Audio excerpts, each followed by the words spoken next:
There are a lot of things that you can do to your home that will add value to it and make you a lot of money, but there are also a lot of things that you can do to it that will not make you any money and is definitely not worth it if you are thinking about selling your home. So strap in, because today we're going to be going over 11 different things that you can do to your house that will not add as much value as you may think. Now, before we get too far into it, my name's Sam Oler. I'm a realtor in the greater Cleveland area, and I've been selling houses for a long time. I help a lot of people move over this way. So if you're starting to think about moving, definitely reach out to me, because I can make your life a lot easier along with my team that I have started. We have programs that are going to make your transition very smooth, and we help a ton of people do it every year. So I don't want to spend too much time on that boring stuff, and we need to get to the topic, which is things that you can do to your home that will not necessarily add value to it. Now, number one on the list is turning your kitchen into a white wonderland. Flippers are notorious for this. It happens with every single decade. A new trend comes in for flippers that is super easy to do and a one size fits all. It's got to be super simple to do,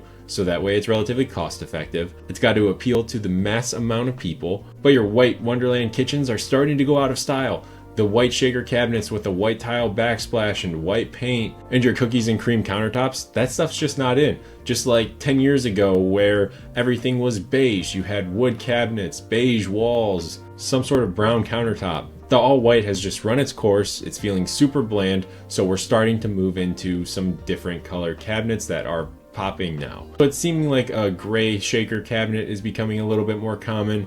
Maybe a countertop that is quartz or something that has a little bit more color to it, if it's not just the quartz, because I think the quartz is popular because of the quality. The grays and the charcoals are starting to come into style. So if you're thinking about redoing your kitchen, do it in a way that is still appealing to a lot of people, but it has some style, so that way someone who is moving into it feels like they have something special, not just some basic renovation that a flipper did. Because a lot of the time, going the extra mile and choosing a tile isn't much more expensive than trying to just pick the easiest thing that you can put in no matter what. Number two on the list is going to be adding a walk-in closet. A lot of the times when people are shopping for houses, at least in this area from what I'm seeing, walk-in closets do not really matter. And if you have the space for a walk-in closet, you might as well just add another bedroom. From what I've seen, people would rather have another bedroom over that extra space for storage, because chances are, if the house is big enough to add that extra storage space, you can probably get another closet in there, or a bigger closet, or just run with a bigger room in general.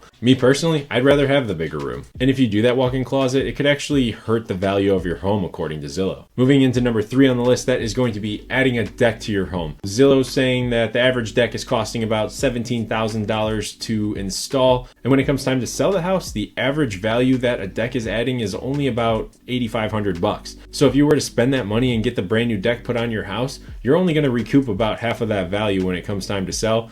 Now, it may make it more attractive for someone to buy and make it a lot easier because it has that feature. It doesn't necessarily mean it's worth it. If you're getting pretty close to moving, I would try to take the space that you have and make it look a little bit nicer for as cheap as possible, because that's the name of the game. You want it to be appealing, but any money that you put into the house, you need to be able to recoup. Number four on the list of things that do not really add value to your home is going to be converting your garage into a bedroom. A lot of the times you have to step down into a garage, and it's pretty obvious if it was a garage previously, so it'll never truly feel like part of the house. Most of the time they are sectioned off of some sort of mudroom, so it's just not in an ideal location. Sure, it'll add extra square footage. Sure, it'll be more living space, but it's just one of those things that the amount of money that you have to put into it to get it livable is just not worth doing, unless if maybe you're doing it yourself. Like I just added a second floor to my house, and I spent about $7,000 doing it, but I did everything myself. I didn't have any construction people come in to do any of the work, so that was totally worth it, and it added value to my home, probably about $40,000, but I realistically only spent $7,000 to do it, so that was worth it. The other problem with finishing off the garage is the fact that you're going to have to pull a lot of permits if you want to make it into ADU or a studio rental space. You're gonna have to do a ton of plumbing. It's gonna be super expensive. So if you need to move relatively soon, just save yourself the hassle and don't bother doing something like that. Number five on the list is installing an in-ground pool, and I think Zillow's off a little bit on this one, but they're saying the average cost of a pool is right around $24,000, and that is for an in-ground pool is what they're saying. I don't totally agree with that. I think it's probably going to be closer to that $50,000 mark, because you're going to have concrete work. You're going to have laborers who are going to be digging a hole and excavating and taking dirt and moving it somewhere else. And you're going to have to pull permits, and there's just a lot that goes into doing an in-ground swimming pool. I've talked about pools in the past where if you want to have the pool, you can do an above-ground pool and have that quality of life, but spend significantly less, maybe like $5,000 max, and you'll get that money back out of it because the house has a pool on it. But if you're going to go the whole 9 yards and do an in-ground pool and spend all of that money to get everything done, along with a fence around it, that's just going to be super expensive. You're not going to recoup that full amount of money. But if you're going to be living in the house for 10 to 20 years, it might be worth doing, because if that's the one thing that brings you joy, definitely go for it. You're going to want to enjoy your summers at the house, and you're going to be there for a long time, so you might as well make it what you want.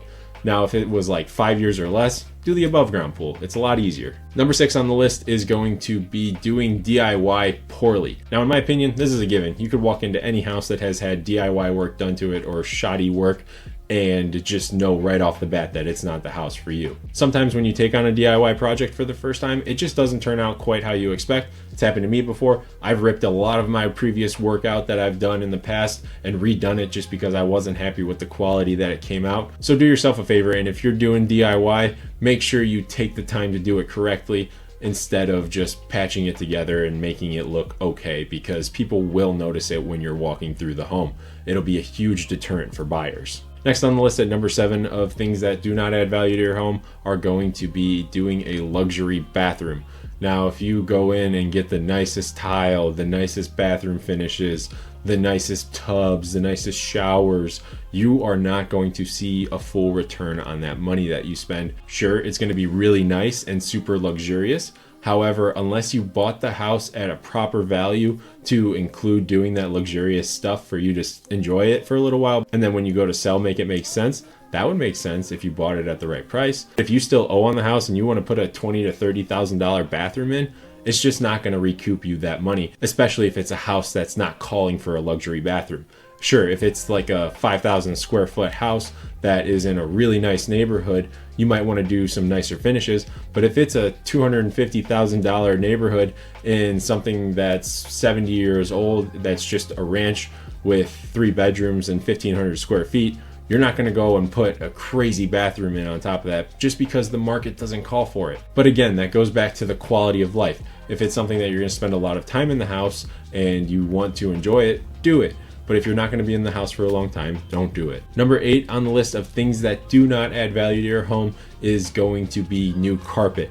Now, it is something that you probably should do, but if you put a really cheap carpet in there, people are not going to be too fond of that. We keep going back to the flipped houses, but the houses that put in the cheap carpet and the cheap padding, they just don't really turn out super well, where if you put in the LVT flooring, it's a lot easier to make it feel more luxurious in there, even though it's relatively close to the same amount of money that you're spending to do it. And the other thing with LVT floor is that it is waterproof. You don't have to worry about anything buckling or going bad, because the majority of the time these things are tested as long as you get a good quality one, and you're not going to have to worry about spills or stains or anything like that. If it's got a lot of dirt, you could just clean it up. It's really easy to maintain, and a lot of homeowners are looking for that when they're shopping for a home. Number 9 on the list is bamboo flooring. The only bamboo flooring that I've really seen in the Cleveland area was in my house growing up. We actually got a really good deal on a pallet of it that was from an auction or something like that, and we installed it ourselves in that house. So it was one of those things where it made sense for us. But if you're gonna go out of your way and spend a bunch of money on bamboo floors, it's just not something that people are looking for. If you're gonna spend money on hardwood, just get oak or something along the lines of that is going to be durable and able to hold up over time. I've been in houses with pine and walnut, and those scratch really easily. The bamboo is awesome because it's super strong, but I feel like the oak is just as strong, and it's way cheaper than doing bamboo. The other problem with bamboo is that it's kind of a weird grain, and it looks a little strange compared to like an oak floor, which you would expect when you walk into most houses. Number 10 on the list is going to be laminate countertops. Do not waste your time spending money on this, because the installation and the cost of the product itself you're not really saving that much money than if you find a good supplier for granite. Now in my area, I've got a hookup to where it's $35 to $40 a square foot installed. So I'm able to do these smaller kitchens for $1,500 to $2,000. And if you're paying someone $1,200 to install the laminate, just spend the extra $300 to have something that's a good quality that you can set hot pots on, that you don't have to worry about ruining or potentially letting it break down over time. The stone's gonna last forever as long as it's taken care of. You only have to seal it once a year. There's no maintenance, and there's no extra precautions that go along with it. It's just silly to do laminate. Don't waste your money on it. And the other thing with it is that's the first thing that people point out when they walk in. It's a laminate that looks like marble, and it just is super cheap looking in my opinion. Just spend the extra money and do a cheap granite if you're going that route. Last but not least on the list of things that are not worth doing to your home is going to be spending a lot of money on different fixtures. If you buy a $3,000 chandelier, that's not going to add value to your home. If you get really nice sink faucets, sure, it'll make it feel a little bit more luxurious, but it's not going to add value to it. So pick and choose what you're buying and make it make sense for the type of house that you have. If you're in that suburban neighborhood that's full of 70-year-old ranches, you do not need to spend a ton of money on luxury items. You can get by with Amazon faucets and off-brand lights. But if you're in a luxury market where it calls for that, you're not going to get away with the cheap stuff either. The people who are looking for the luxury stuff, they notice when it is a cheap faucet or a cheap light fixture. So there is a time and a place for it, but in most cases, you're not going to be in that market. So if you're thinking about starting to do some different projects, spend some time, do some research, see if it's worth it versus how long you're going to be staying in the house.